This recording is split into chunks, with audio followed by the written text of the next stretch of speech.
तो मोदी जी का मंत्रिमंडल विस्तार और रीशफल क्या कहता है, यही टटोलने और समझने की कोशिश कर रहे हैं। चप्पे चप्पे पर हमारे रिपोर्टर्स जो हैं इस वक्त मौजूद हैं, पल पल की खबर आपको बता रहे हैं और किस राज्यों को कैसा रिप्रेजेंटेशन मिल रहा है और क्यों मिल रहा है, किसको पदोन्नति मिली है और क्यों मिली है और किसको मिली है पनिशमेंट, ये हर खबर हम आप तक पहुंचा रहे हैं। न्यूज नेशन के पास शपथ लेने वाले 43 मंत्रियों की फाइनल लिस्ट आ चुकी है, जो लगातार हम आपको बता रहे हैं और इस लिस्ट में जो नाम है वो अपने आप में बता रहे हैं कि किस तरह से गुजरात के 2 मंत्रियों को पदोन्नति मिल रही है, यूपी के 7 मंत्री बन रहे हैं, महाराष्ट्र से भी 5 मंत्री हैं, जो रिप्रेजेंटेशन स्टेट वाइज है, कर्नाटक से भी मंत्रिमंडल में जगह मिल रही है। साथियों को भी तरजीह दी गई है, फिर चाहे वो अनुप्रिया पटेल हो या फिर जेडीयू की तरफ से सांसद हो या एलजेपी की तरफ से हो, हर तरफ से सबको साधने की, सबको साथ लेने की कोशिश की जा रही है। पंजाब को देखते हुए हरदीप सिंह पुरी का प्रमोशन जो है वो लगभग तय माना जा रहा है। तो यहाँ पर आप देखिए, समझिए, और संगठन में जिन लोगों ने अच्छा काम किया है उनको भी यहाँ पर इनाम मिल रहा है। भूपेंद्र यादव जो हैं, जिस तरह से उन्होंने बिहार गुजरात चुनावों में अपना पूरी अहम भूमिका निभाते रहे, तो कहीं ना कहीं उनको भी यहाँ पर पदोन्नति मिल रही है। संगठन से अब वो सरकार की तरफ आ रहे हैं। तो यहाँ पर देखना होगा कि प्रधानमंत्री नरेंद्र मोदी के इस एक्सपेंशन में कई संदेश छिपे हुए हैं। आप अगर काम नहीं करेंगे तो आपकी छवि चाहे कितनी भी साफ क्यों ना हो, आपका बाहर जाने का रास्ता तय है। गलती की कोई माफी नहीं है। युवाओं को तरजीह दी जा रही है। अब अगर देखा जाए तो जो 43 नाम है, अगर आप इनकी एवरेज एज निकालेंगे तो 60 से नीचे ही बैठेगी। तो युवाओं को भी तरजीह दी जा रही है। दक्षिण के जो राज्य हैं, क्योंकि वहां पर बीजेपी अपनी पैठ बनाने की कोशिश कर रही है, तो वहां से भी रिप्रेजेंटेशन है। महिलाओं को तरजीह दी जा रही है। कुल 11 महिलाएं हो जाएंगी मोदी जी के मंत्रिमंडल में, जिसमें से 2 कैबिनेट में होंगी और हाई प्रोफाइल पोर्टफोलियो अपने साथ होल्ड कर रही होंगी। साथ ही नॉर्थ ईस्ट के स्टेट को भी तवज्जो दी गई है और ये भी कोशिश की गई है कि जो लोग अपना सियासी जिन्होंने त्याग किया है, कहीं ना कहीं दूसरों को कुर्सी दिलाने में मदद की है, खुद पीछे हट गए हैं, तो ऐसे लोगों को भी यहाँ पर तरजीह दी गई है और उनको इनाम के तौर पर अपने मंत्रिमंडल में जगह दी गई है। और साथ ही जातिगत समीकरण भी साधने की कोशिश की गई है। SC, ST, OBC जातियों से रिप्रेजेंटेशन जो है उसको काफी ज्यादा बढ़ाया गया है। हम समझने की कोशिश करेंगे इस पूरे विस्तार को, लेकिन हमारे साथ जो हमारे संवाददाता हैं, जरा उनसे अपडेट ले लेते हैं। हमारे साथ मोहित राजदुबे इस वक्त जुड़े हैं। मोहित, क्या कुछ गुरुमंत्र दिया मोदी जी ने आज? अंदर से अब खबरें बाहर निकलनी शुरू होंगी, तो क्या कुछ गुरुमंत्र दिया उन्होंने इन 43 लोगों को जो आज शाम मंत्रिमंडल की में शामिल हो जाएंगे?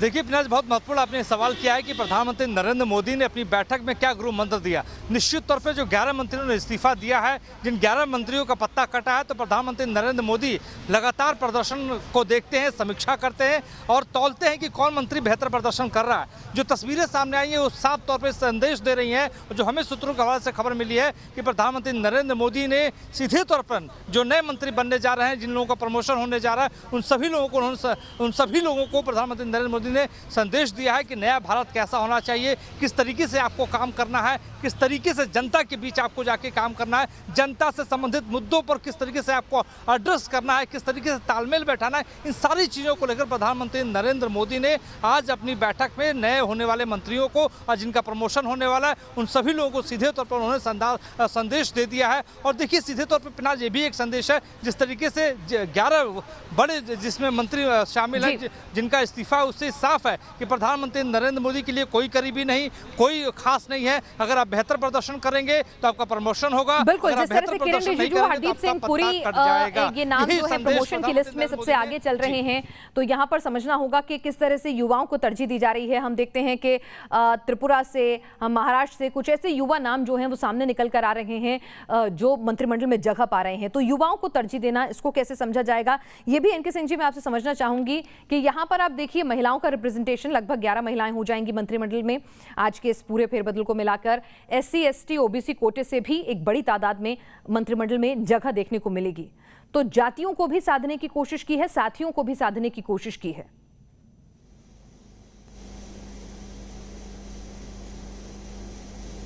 देखिए पिनाज, जाति, रीजनलिज्म, जितना भी क्षेत्रीयता है, इन सारे को एक साथ बैलेंस किया गया है। बहुत खूबसूरत ये एक प्रयास है, जिसमें कि सोशल स्ट्रक्चर, उसको भी ध्यान में रखा गया है और ये भी देखा गया है कि भाई चुनाव कहाँ है। आप जरा सोचिए, क्या तुक है कि 3 साल अभी आगे लोकसभा के चुनाव है, सरकार को कोई दिक्कत नहीं है, बहुत जबरदस्त बहुमत से है।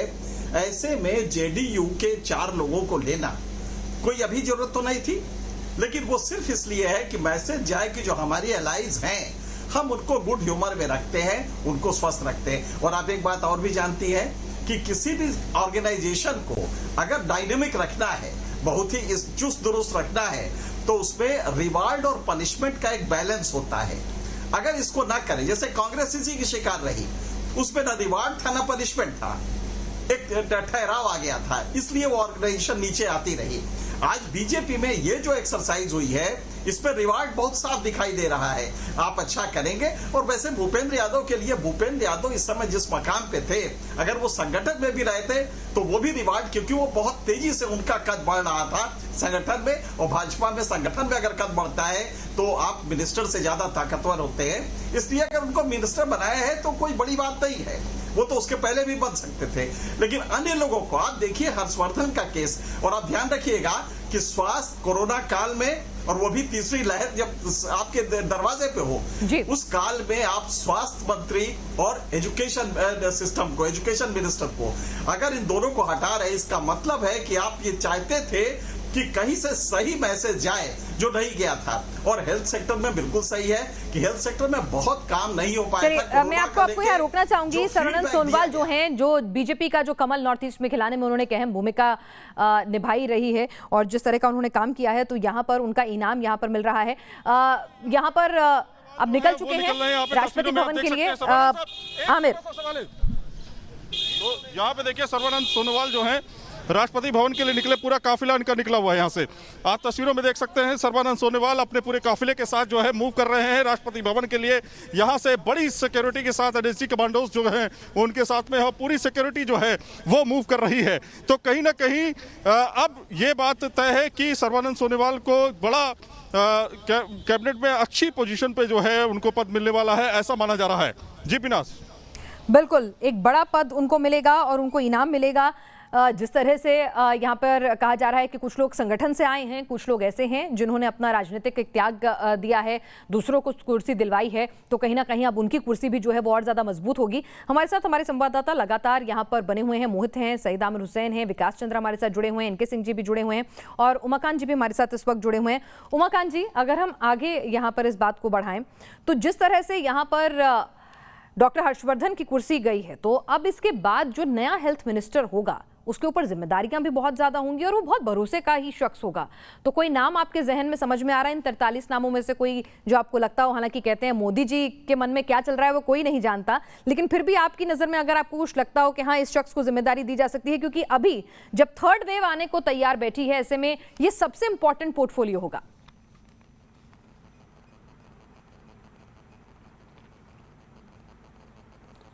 देखिए, निश्चित रूप से जो मुझे लग रहा है कि ऐसी पृष्ठभूमि जो राज्य में मुख्यमंत्री रहा हो, उसको स्टेट को हैंडल करना आता हो, और देश के बाकी जो, चूँकि हमारा जो डाइवर्सिटी वाला देश है और डाइवर्सिटी वाला जो हमारा जो विविधताओं वाला देश है, इसमें अलग अलग जो प्रांत हैं, हमारे राज्य हैं, उनकी अलग अलग तरह की समस्याएं हैं। वहाँ की आबादी का प्रपोर्शन जो है अलग अलग है, उनके जो वर्किंग कल्चर है, आप केरल में जाएंगे तो वहाँ की वर्किंग कल्चर बिल्कुल डिफरेंट है। वहाँ आपको किसी तरह की अराजकता स्थिति नहीं मिलेगी जो हमारे उत्तर भारत में मिलती है। तो इसमें मोदी जी ने जो काम किया है वो बहुत सधा हुआ काम किया। और निश्चित रूप से दूसरी बात क्या है कि मोदी जी एक चीज़ में बड़े माहिर हैं, चाहे उनकी कोई कितनी भी आलोचना करे, एक तो अपनी इमेज के प्रति बहुत सतर्क रहते हैं। वो अपनी इमेज पर, अपनी छवि पर, और जब उनको लगता है कि कोई व्यक्ति उनका करीबी दोस्त उनकी छवि पर, उसकी वजह से उनकी छवि पर नुकसान हो रहा है या आंच आ रही है, तो वो एकदम उसको उठा करके फेंकने में कोई देर नहीं करते हैं। ये उनके साथ बड़ी होती है। ये बाकी बहुत प्रधानमंत्री हमने देखे, बाकी लोगों के साथ नहीं होती हो। अगर वो एक बार प्रधानमंत्री के करीब चले गए तो फिर चले गए। तो ये मोदी जी के साथ कम से कम ये चीज़ एक अच्छी चीज़ है कि वो इमेज के प्रति बहुत ज़्यादा अलर्ट है, और यही मुझे लग रहा है कि गुजरात से लेकर के दिल्ली तक उनकी सफलता का सबसे बड़ा राज है। दूसरी बात, आपने सवाल पूछा कि कौन होगा, तो देखिए ऐसा है कि निश्चित रूप से कोई वो उन्होंने 1-2 दिन से लिस्ट नहीं बनाई, वो 2-3 महीने से बंगाल चुनाव की समाप्ति के बाद इस पूरी ऑपरेशन के लिए वो लग गए थे। और आप लोग जैसे कि संबोधित कर रहे हैं कि ये विस्तार है, फेरबदल है, मैं तो इसको बड़ी भारी मेजर सर्जरी बोलूँगा। कि आपने चलिए, आप तो ये गए थे सर्जरी छोटा जो है मोटा वो अंगूठा सरकार या को उंगली अगला की सर्जरी टेन्योर करना, दिलाएगी कि नहीं? लेकिन सरकार की वहाँ जो जब छवि ऑपरेशन- खराब हुई, जो थोड़ा बहुत डेंट पहली बार 7 सालों में लगा, उसको दुरुस्त कर पाएगी कि नहीं? हमारे साथ सईद आमिर है और सईद आमिर के साथ कुछ खास मेहमान दिख रहे हैं मुझे। Saeed, over to you.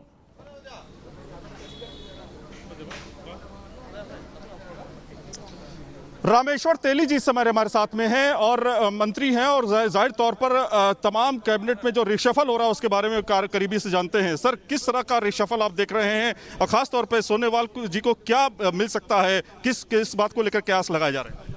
देखिए, करीब 13-14 मंत्री को ड्रॉप आउट किया गया है और मुझे जो जानकारी है करीब 40 से अधिक लोगों को मंत्रिमंडल में लिया जाएगा और जिसमें नॉर्थ ईस्ट से और 3 नए चेहरे आप लोग देखने को मिलेंगे, जिसमें एक मणिपुर से, एक त्रिपुरा से और एक सर्बानंद सोनोवाल असम से।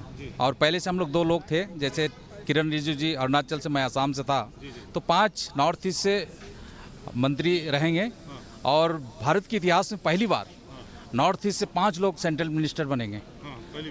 इसलिए मैं भारत के प्रधानमंत्री नरेंद्र मोदी जी को बहुत बहुत धन्यवाद देता हूं। हमारी पार्टी के प्रेसिडेंट नड्डा जी को, अमित शाह जी को बहुत बहुत धन्यवाद देता हूं।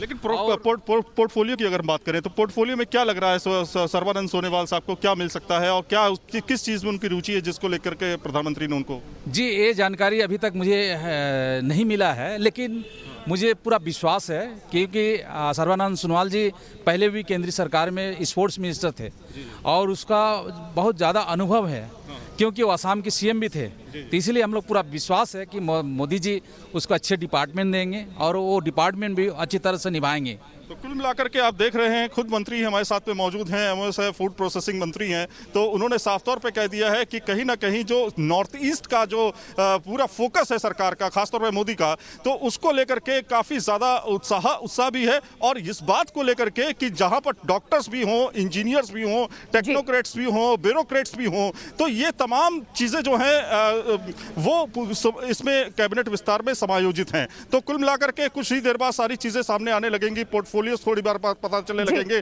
किसको क्या पद किस तरह से मिलने जा रहा है। जी बिल्कुल, यहाँ पर किसकी पदोन्नति होने वाली है, किसको क्या मिलने जा रहा है और किस तरह का रिप्रेजेंटेशन है, यही बात जो यहाँ पर कही है, इसी को मैं आगे ले जाऊंगी। एनके सर, यहाँ पर नॉर्थ ईस्ट से 5 मंत्रियों का रिप्रेजेंटेशन अपने आप में बहुत कुछ स्थिति साफ करता है कि मोदी जी का जो विजन है नॉर्थ ईस्ट को लेकर, उसको किस तरह से मिला के रखना है और उसके प्रोग्रेस के लिए काम करना है।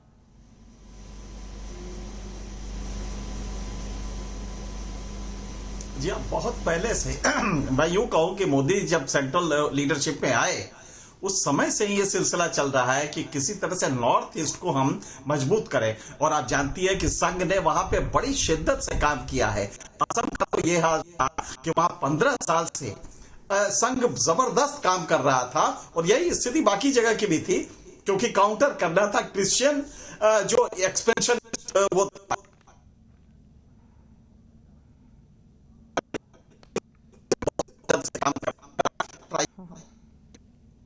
जी, लगता है कुछ तकनीकी दिक्कत आ रही है, लेकिन इस बीच एक और नाम जो है वो मंत्रिमंडल में शामिल होने जो जा रहा है एसपी बघेल साहब का। उनसे बातचीत की हमारे संवाददाता राहुल डबास ने। क्या कुछ उन्होंने कहा अपनी आगे की रणनीति और राजनीति को लेकर, आइए सुनवाते हैं।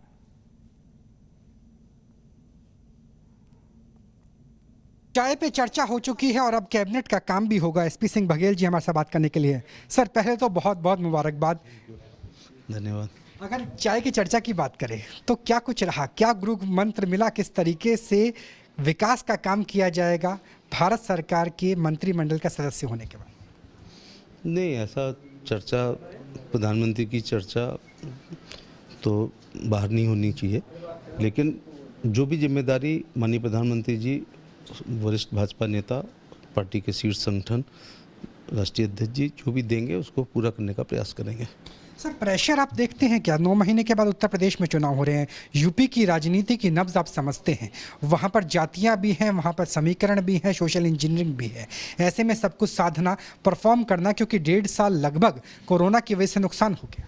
प्रेशर है ना, लोकप्रिय प्रधानमंत्री और लोकप्रिय मुख्यमंत्री ने कम कर रखा है। देश में जो कल्याणकारी गरीबों उन्मुख योजनाएं माननीय प्रधानमंत्री जी की हैं, उत्तर प्रदेश में आप लॉ एंड ऑर्डर देख रहे होंगे कि बहुत बेहतर है। उत्तर प्रदेश सरकार जो विकास कार्य कर रही है उससे प्रेशर तो नहीं है, लेकिन चुनाव होता है, दिल्ली का रास्ता यूपी से होके जाता है और वो एक जिम्मेदारी अगर हम लोगों को मिलती है तो निश्चित तौर से पार्टी के हाथ मजबूत करेंगे। सर 2014 के चुनाव में आपसे मिले थे, अब 7 साल हो गए, 7वां महीना है और 7 ही तारीख है। किस तरीके से 7 इस बार नजर आएगा मंत्रिमंडल के रूप में? चांस की बात है। प्रधानमंत्री बनाते हैं जो मंत्रिमंडल, वो भी उनका आवाज़ 7 है और ये भी आवाज़ 7 है। 7वां साल है।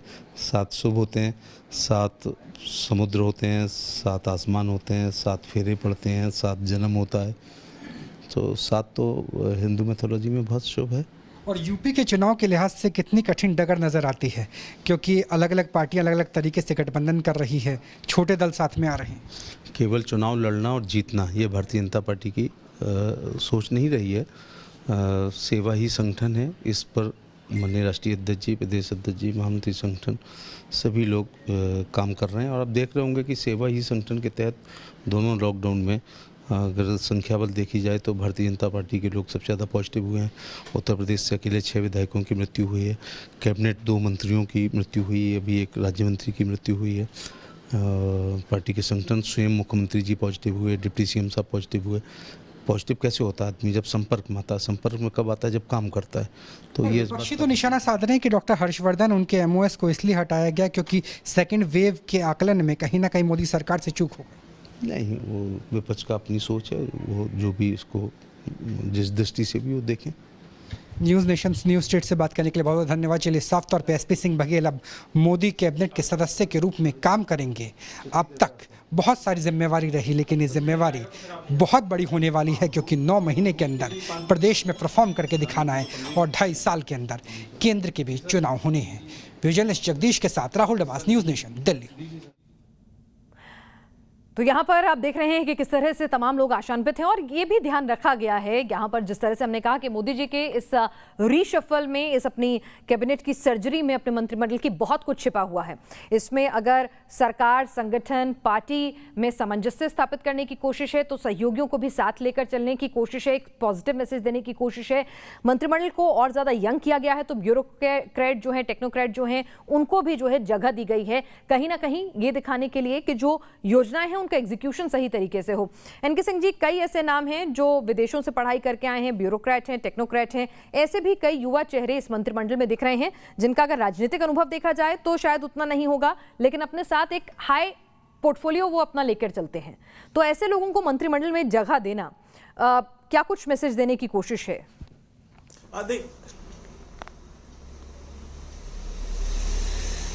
देखिए पिनाज, हाल के दौर में अगर आप देखें पिछले करीब 15 सालों में, तो गवर्नेंस बहुत टेक्निकल हो गया है।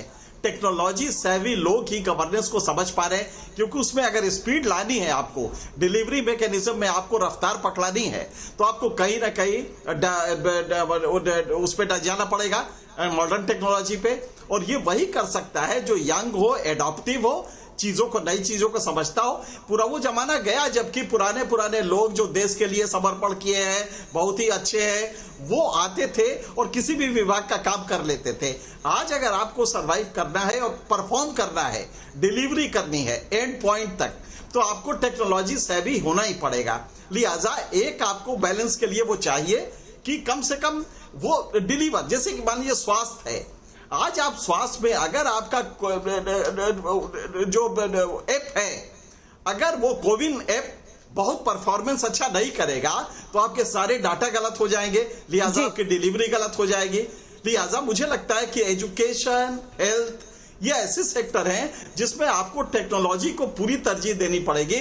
लिहाजा पढ़े लिखे लोग आए और पढ़े लिखे में भी परफॉर्मर हो, वो कम से कम आपसे डर के हकीकत बताने से ना। यहां पे मुझे लग रहा है कि जो कंफ्यूजन हुआ हेल्थ सेक्टर में लेके, वो इसलिए हुआ कि लोगों ने हकीकत नहीं बताया कि साहब हमारे यहाँ एक्चुअल कोरोना सेकेंड वेव जो है उसका मैग्नीट्यूड क्या होगा और हमारे यहाँ अभी तक सीरो पॉजिटिविटी कितनी आई है। मेरे ख्याल से ये बताने में लोग डरे, जिसकी वजह से मोदी जी को जो फीडबैक मिला वो गलत मिला और उसके बाद जो पॉलिसीज बनी, डिसीजंस हुए, वो गलत होते चले गए। और यही वजह है कि हेल्थ में दोनों के मंत्रियों को हटाया गया है। बिल्कुल, यहाँ पर हेल्थ से मंत्रियों को हटाया गया है, एजुकेशन सेक्टर से मंत्री हटे हैं, तो यहाँ पर देखना होगा कि अब ये कार्यभार कौन संभालेगा, किसको ये जगह मिलेगी। साथ ही ज्योतिरादित्य सिंधिया जो है कांग्रेस से एक बड़ा चेहरा, बड़ा नाम, आए मध्य प्रदेश में आपकी सरकार बनाई और उनका आना निजी तौर पर गांधी परिवार के लिए भी एक तरह से झटका था। तो बहुत कुछ डैमेज कर आए थे, बहुत कुछ स्टेक पर रख कर आए थे, तो उनको आज यहाँ मंत्रिमंडल में तो शामिल किया जा रहा है, लेकिन पोर्टफोलियो क्या मिलेगा, क्या वो महाराज के कद के मुताबिक होगा, ये भी देखना दिलचस्प रहेगा। छोटे से ब्रेक के लिए रुक रहे हैं, जल्द लौटेंगे, आप बने रहिए न्यूज़ नेशन के साथ।